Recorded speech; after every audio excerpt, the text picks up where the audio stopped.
The maternity ward was quiet that night, the kind of silence that came after hours of crying infants and the steady rhythm of visiting families. The fluorescent lights hummed softly, casting a pale glow over the rows of bassinets lined neatly against the walls. Most of the staff had settled into routine checks, their motions practiced, their minds half asleep from the monotony of it all. It was during one of those rounds that Nurse Aisha noticed something unusual. At first, she thought it was simply another baby, left swaddled too tightly in a pale blue blanket. But as she leaned closer, her brow furrowed. The infant had been left without a chart, no record, no mother's name, no birth tag on its tiny wrist. Hospitals did not make mistakes like that. She glanced around, but there was no one in sight, only the soft rise and fall of sleeping newborns. She bent lower, and her heart gave a sharp tug. The baby's skin shimmered faintly under the harsh white light. Not sickly, not bruised, but almost iridescent, like the faint reflection on an oil spill. The eyes blinked open, large, unusually shaped, and too luminous to belong to any human child. For a moment she froze, unable to process what she was seeing. The baby let out a sound then, half cry, half hum, a note so piercing and strange it prickled across her skin. Her first instinct was fear, but the sound transformed into something familiar, something desperate, and she found herself reaching down, lifting the child with practiced arms. The warmth was real. The weight was real. Whatever this baby was, it was not a dream. She hurried to Dr. Samir, the senior on duty, her voice low, urgent. He listened, frowning, skeptical, but when she unwrapped the blanket, his face shifted. The infant's chest rose and fell with unusual rhythm, as if two heartbeats worked inside one tiny frame. Samir leaned closer, eyes narrowing, then quickly pulled back with a sharp breath. It wasn't disease, not deformity. It was something else. Yet the child's small hand curled around his finger in a gesture that was heartbreakingly ordinary. Against all logic, compassion overrode suspicion. Samir whispered that they should isolate the infant before questions arose. Aisha nodded, though her hands trembled as she rewrapped the baby and followed him to a secluded ward. The first hours blurred with hurried tests. Blood was drawn, vitals taken, nothing matched. The sample refused to stabilize under standard machines, readings fluctuating, monitors spitting out data that contradicted itself. Heart rate patterns rose and fell in irregular bursts, oxygen levels soared beyond human limits, and temperature shifted as though the body adjusted itself every few minutes. Samir stared at the data with a growing knot in his stomach. He had seen genetic disorders, rare conditions, even freak anomalies, but this was something beyond medicine. And still, the child slept peacefully, the soft hum of its breath filling the room. Word spread quickly inside the hospital, despite their attempt at secrecy. Whispers carried among nurses, speculations that a baby unlike any other had appeared without record or parent. Some thought it a cruel prank, others whispered of curses, while a few simply wanted to call the authorities. The director, Mr. Khalid, summoned Samir into his office by dawn. His eyes were sharp, calculating. He demanded an explanation, but there was no satisfying one to give. Samir spoke cautiously, careful to avoid wild conclusions, but Khalid's instincts leaned toward containment. Hospitals thrived on stability and reputation, not scandal. He ordered strict silence, records erased, and only select staff permitted to approach the infant. Yet secrecy had a way of slipping through cracks. Already, strange men lingered outside the gates, watching, asking questions that no ordinary visitors would dare. The days stretched on, and the baby remained.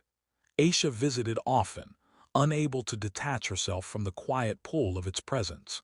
She noticed that the child responded differently to different staff. Some it ignored, some it cried at, but with her it calmed almost instantly, nestling against her chest as if recognizing something no one else could provide.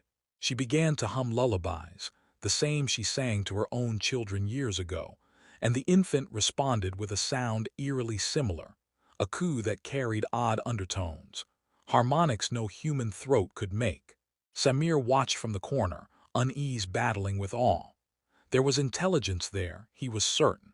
Not in a vague developmental way, but in the intensity of those luminous eyes that tracked movements too closely, too deliberately. The first scans revealed more than they expected. X-rays showed bone structures unfamiliar, joints arranged differently, lungs shaped with chambers designed for something other than Earth's air. The child's brain activity was off the charts, patterns surging in bursts like electrical storms. One moment silent, the next flaring so strongly the machines beeped warnings. Samir caught himself whispering that it wasn't just surviving, it was adapting. Evolving, perhaps.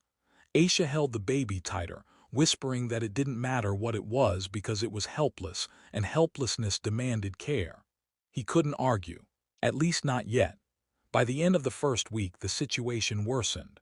The hospital board grew nervous, Khalid restless. Rumors had slipped outside, drawing the attention of officials. Cars parked too long near the gates. Phones rang with anonymous inquiries.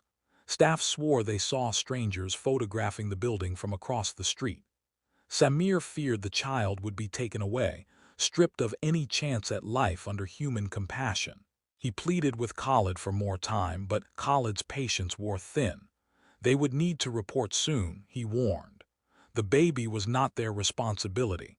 Yet as if sensing the tension, the infant made its first unmistakable sign of awareness.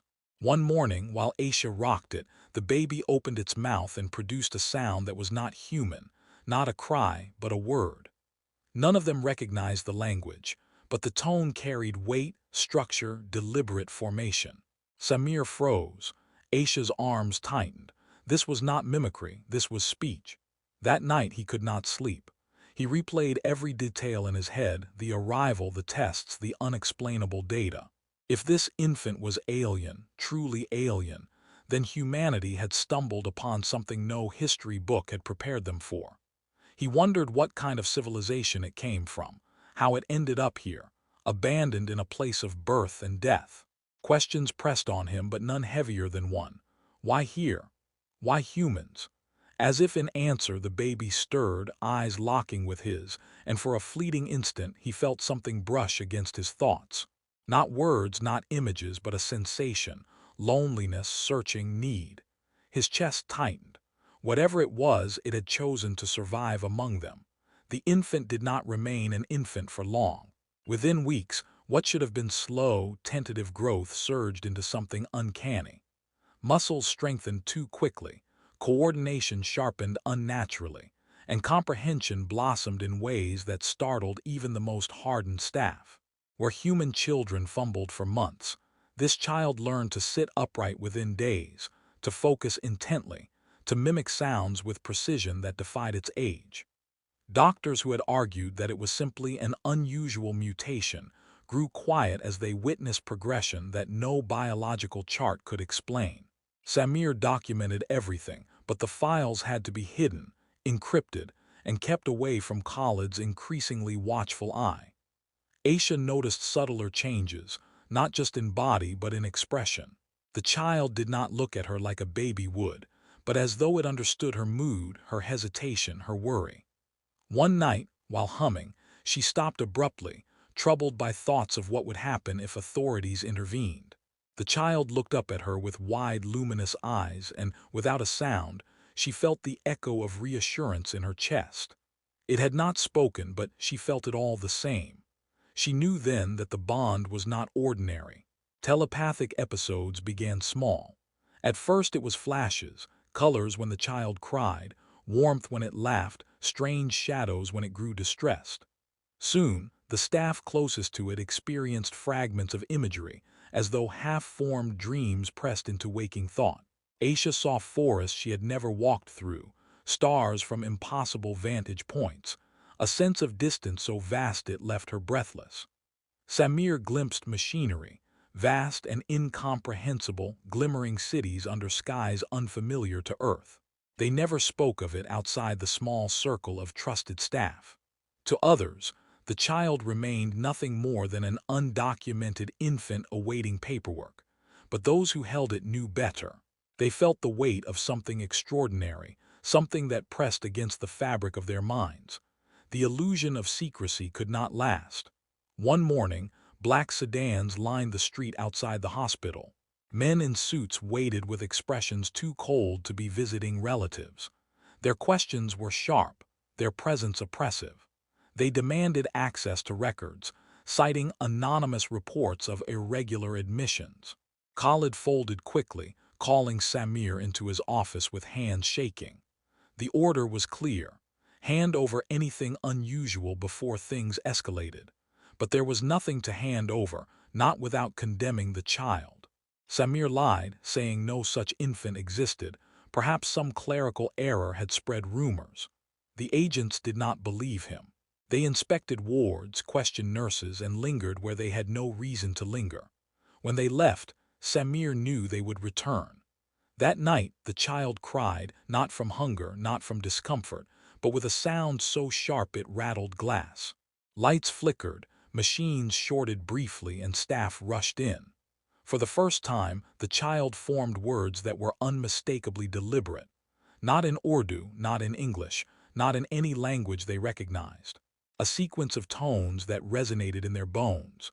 Some covered their ears, others froze in awe. Aisha held the child tightly, whispering to it until the sound subsided.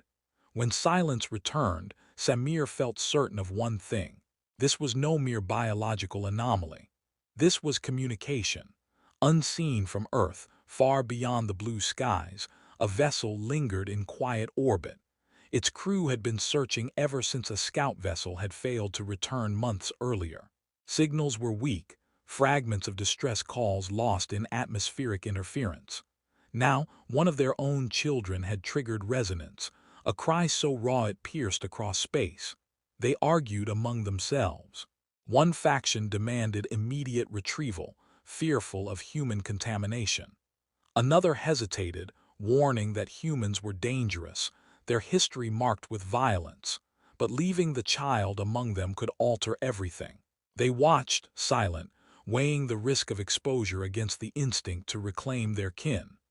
Back on Earth, the infant's accelerated growth began drawing more eyes. It spoke more often now, though much of it incomprehensible. Yet words in broken human tongue emerged as well. Home, it whispered once to Aisha. Stay, it added another day, clutching at her with surprising strength. Samir recorded the phonetics carefully, analyzing voice patterns that proved too refined for such a young age. He confronted Khalid, urging him to see beyond bureaucracy, to recognize the historical weight of what they harbored. Khalid dismissed him coldly, insisting the government must be told. Hospitals were not sanctuaries for the impossible. The conflict escalated when the agents returned with warrants. They swept through the hospital, leaving fear in their wake. But the child was gone, smuggled into a hidden wing where only Aisha and a handful of trusted nurses dared to tread. Every moment felt borrowed, every heartbeat too loud. Samir, for all his medical training, found himself thrust into secrecy and rebellion. What terrified him most was not discovery, but how natural the choice felt to protect rather than surrender. Nights became longer, tension thicker. Yet in that tension, a strange clarity emerged. The child, though alien, chose them. It smiled at human faces, reached for human hands, calmed to human songs. It rejected authority but clung to compassion. In its luminous eyes, Samir saw not danger but trust. Perhaps that was the most dangerous thing of all, for trust demanded responsibility, and responsibility invited risk. Then came the night when words became sentences. Aisha swore she heard it first, but when Samir entered, he heard too. I remember, it said haltingly, syllables awkward but clear. They pressed gently, urging it to continue. Fire sky broke, lost. Tears glimmered in Aisha's eyes as she rocked it gently. Pieces of memory spilled, fragmented but telling, a crash, a separation, a desperate attempt to survive. Samir's heart pounded. This was no accident. The child had been born not on Earth but aboard something else, something beyond. And it had chosen humanity not by chance but by circumstance. Far above, the watching vessel stirred. The child's voice reached them now, not only in resonance but in meaning. They knew its survival meant contact, inevitable and irreversible. Debates grew heated. Some demanded swift reclamation. Others warned that humanity's influence had already taken root. They will corrupt it, one commander warned. They are violent, unpredictable. Another countered, they are adaptable, resilient. Perhaps that is why it still lives. The argument spiraled, but consensus formed around one truth. Humanity had what belonged to them, and humanity would not give it freely. When the first message arrived on Earth, no one expected its clarity. Not through technology, not through language, but through the child itself. It stood, eyes glowing faintly, and spoke in a voice not entirely its own. "They are coming." Samir and Aisha exchanged looks of dread. There was no question who they were. The world changed the moment the message spread. Not through television or radio, but through the unspoken certainty that radiated from the child. Those who cared for it felt the weight of something immense pressing against their thoughts, a gathering storm beyond the atmosphere. Governments caught wind of the strange disturbances, the reports of unusual phenomena near the hospital, and moved quickly to seize control. Black vehicles surrounded the compound, soldiers stationed at entrances, orders whispered with clipped precision. To most, the hospital still looked ordinary, yet within its walls history waited to unfold. Samir watched from a narrow window as military convoys rolled past. The officials no longer came as investigators, but as owners, convinced that whatever lay in their custody belonged to the state. Khalid had long abandoned his restraint, siding with them for safety, perhaps for survival. But Samir could not ignore what he had witnessed. The child was no specimen. It was alive, aware, choosing, and it had chosen them. The child itself had grown in ways that defied time. No longer a fragile infant, it moved with steady steps, speaking halting words in human tongue, though its voice still carried resonance that stirred the air around it. It asked questions, simple at first, about names and places, then deeper ones about meaning, belonging, family.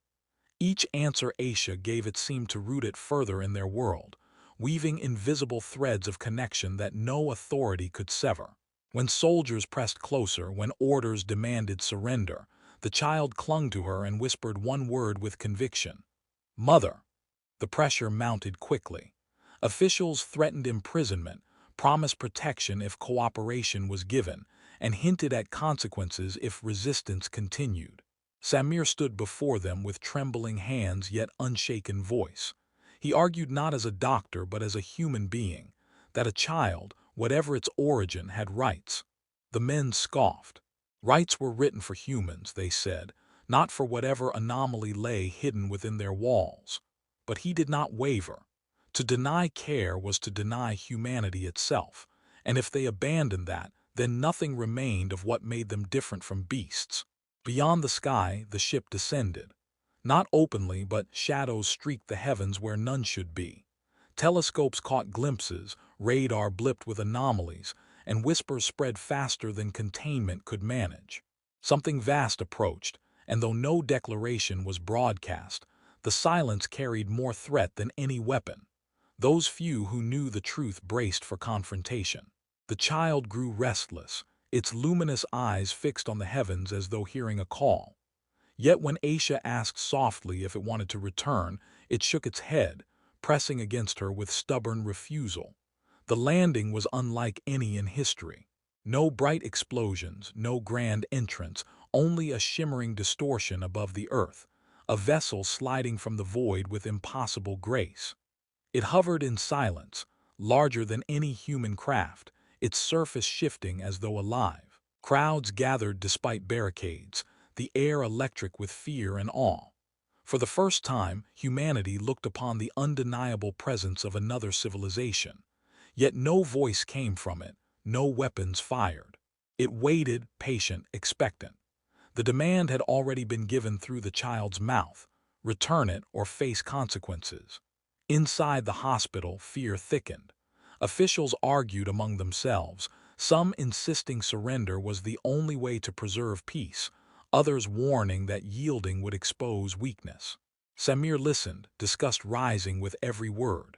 None of them spoke of the child as anything more than an object, a bargaining chip. Yet when the child entered the room unbidden, standing small yet unflinching, the arguments faltered. Its voice rang clear. "I choose." For a moment, silence reigned, and in that silence humanity's courage was tested. The aliens appeared not as monsters, but as beings of form too complex for easy description. Their presence shimmered, shapes shifting subtly, eyes reflecting unfamiliar colors. They came not in numbers but in authority, representatives of a civilization older, stronger, beyond human comprehension. Their words were carried not by mouth but by resonance, translated through the child's voice. They demanded return, citing lineage, heritage, right of blood. To them, the matter was not negotiable. The child belonged to them by birth. But Aisha stepped forward, heart hammering, voice trembling yet steady. She declared that children were not possessions, not property to be claimed, but lives to be nurtured, guided, loved. Samir added his voice, invoking humanity's deepest values. That choice defined personhood, and without it no being could truly live. The aliens listened, their expressions unreadable, their silence heavy. They countered with cold logic. Humans were violent, destructive, incapable of raising what they did not understand. They listed wars, extinctions, cruelty etched into history, but Samir did not flinch. He admitted every flaw, every failure, yet he held firm to the truth that in spite of it all, humanity endured with compassion. That was their strength. The child stood between them, torn by two worlds. Alien heritage called with the weight of destiny, human arms offered the warmth of belonging. It closed its eyes, trembling, and then spoke with clarity that carried through both sides. "I stay." The words were simple, yet final. It turned, clutching Aisha's hand, and in that gesture humanity triumphed, not through force but through love. The aliens stirred, murmurs rippling like storms across their ranks. To be defied by their own was unthinkable. Some pressed forward, voices sharp, threatening to unleash retaliation. But others hesitated, troubled by what they had seen. The child's choice carried more weight than any human argument. It had chosen freely, something rare even among their kind. For them, lineage bound destiny, but here was proof of something different, something unsettling yet undeniable. Officials panicked, whispering orders, urging military escalation. But weapons felt meaningless in the presence of such power. Tanks, guns, missiles, all relics of a species still crawling compared to what loomed above. The true battle lay not in firepower but in principle. Samir raised his voice again, not to the aliens but to his own people, reminding them that humanity's worth was measured not by strength, but by the choices they defended. To surrender the child would be to betray everything they claimed to stand for. The air vibrated with tension as the aliens deliberated. Their voices echoed in layers, a chorus of thought. They accused humans of arrogance, of overreaching. But beneath the accusation lay uncertainty. The child's defiance challenged more than human authority, it challenged theirs. It revealed that bonds could outgrow blood, that belonging could be chosen, not imposed. Such a notion threatened centuries of their order, yet it also intrigued. The standoff stretched, every second an eternity. And then, as if on instinct, Samir projected a vision. Not with machines, not with weapons, but with words and images captured over weeks. Footage of humanity's resilience. Faces of mothers holding children, strangers helping strangers, art created from pain, songs rising from grief. The child amplified it, weaving threads of memory into resonance, broadcasting humanity's heart to those who watched. Not the wars, not the cruelty, but the capacity to choose differently, to rise above. For the first time the aliens faltered. Their posture shifted, their certainty cracked. They did not yield outright, but they stepped back, voices subdued. They declared that humanity was dangerous indeed, but perhaps not hopeless. They warned that their eyes would remain upon this world, that the child's fate would shape their judgment of humankind. And then, with silence as sudden as arrival, they withdrew. The ship rose, distortion swallowed it, and the sky cleared as though nothing had happened. The world stood stunned. Rumors would spread, governments would scramble, denials would be written into official record. But those who were present knew the truth. Humanity had been tested, and for once it had not failed. The child remained on earth, hand clasped in ashes, eyes bright with promise. It had chosen humanity not for power, but for love, and in doing so revealed the strongest force in the universe. Samir looked upon the child and felt a quiet certainty. The future would not be easy.